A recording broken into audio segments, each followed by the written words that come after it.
what I want to do this evening is I want to answer the question, where does all this come from? Where does anti-Semitism come from? What's the source of it? And why the Jews? I mean, there's never been an age-long hatred like this of any other group of people. There's not an age-long hatred of the Irish or the Italians or any other group of people. Why the Jewish people? And the Bible tells us, I believe, there's an age-long cosmic conflict between God and Satan, and particularly between Satan and the seed being the Jewish people, and ultimately the one who would come from the Jewish people, the Messiah. So Satan is anti-Christ and he's anti-Semitic. He hates Jesus and he hates the Jewish people. And anti-Semitism, the ultimate source of it is Satan himself. Anti-Semitism is satanically energized. Satan's fingerprints are all over opposition to Jesus and to the Jewish people. And all of this goes back to Genesis 3:15. When the man falls and the woman, when they fall in the garden, God comes in Genesis 3:15 and says, the one will come from the seed of the woman who will crush the head of the serpent and he will bruise his heel. And there we have, it's called the proto-evangelium, the beginning of the gospel. I like to call it Christmas in the Garden of Eden. It's when Christmas was foretold. Someone's called it when Satan bit the dust. And he's going to crawl on his belly and partake of the dust.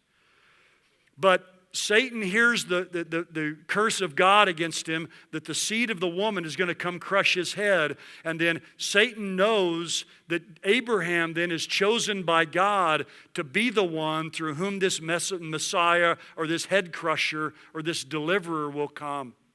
So he knows it's Abraham. Then he knows it's Isaac. Then he knows it's Jacob. Then he knows it's the tribe of Judah. Then he knows it's the family of Jesse. Then he knows it's David.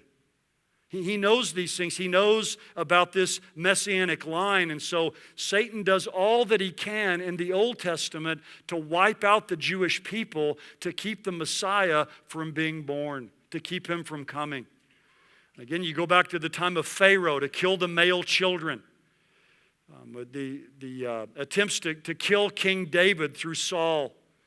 Remember Athaliah, the wicked queen who killed every possible heir to David's throne, and that one little boy Joash was preserved, remember, by his aunt. And I like to say he was the safest person on the face of the earth at that time. The whole messianic line was hanging there on that one little boy. Someone has called that woman the lady who saved Christmas. I like that. Satan stirred Haman to wipe out the Jewish people in the time of Mordecai and Esther. He moved Antiochus Epiphanes to slaughter the Jews. God raised up the Maccabees. Satan moved and influenced Herod to try to destroy Jesus, and God protected him. Satan tempted Jesus to try to disqualify him from being a sinless Savior. Satan prompted the Jews and the Romans to crucify him and murder him, but God raised him up on the third day. Now think about this for a moment. Satan did all that he can do to try to destroy the Jewish people. By the way, I love what someone said once. Have you ever noticed every time Satan tries to wipe out the Jews, they always end up with a holiday? Think about that. You've got Passover, right, that comes from the attempt of Pharaoh to destroy them. With Haman's attempt in the book of Esther, we have the Feast of Purim. Antiochus Epiphanes and his attempts to wipe them out, they get Hanukkah, the Feast of Lights. And of course, the attempts of Adolf Hitler to wipe out the Jewish people, we ended up with May the 14th of 1948, the reestablishment of the modern state of Israel. But when Satan's plan to destroy the messianic line failed, Satan came up with another plan, or plan B. If he couldn't destroy the Messiah, then he would destroy the people that the Messiah is to come and rule over, right? Because God had made promises to the Jewish people through Abraham, the promise to Abraham, the promise to David. The one of David's descendants would sit on David's throne and rule over David's kingdom forever. So Satan's trying now to wipe out the Jewish people to thwart the promises of God so that they cannot be fulfilled. So it's a final onslaught at the end of the age to try to wipe out the Jewish people. See the same thing in Daniel chapter 7. You're going to wear out the saints of the Most High.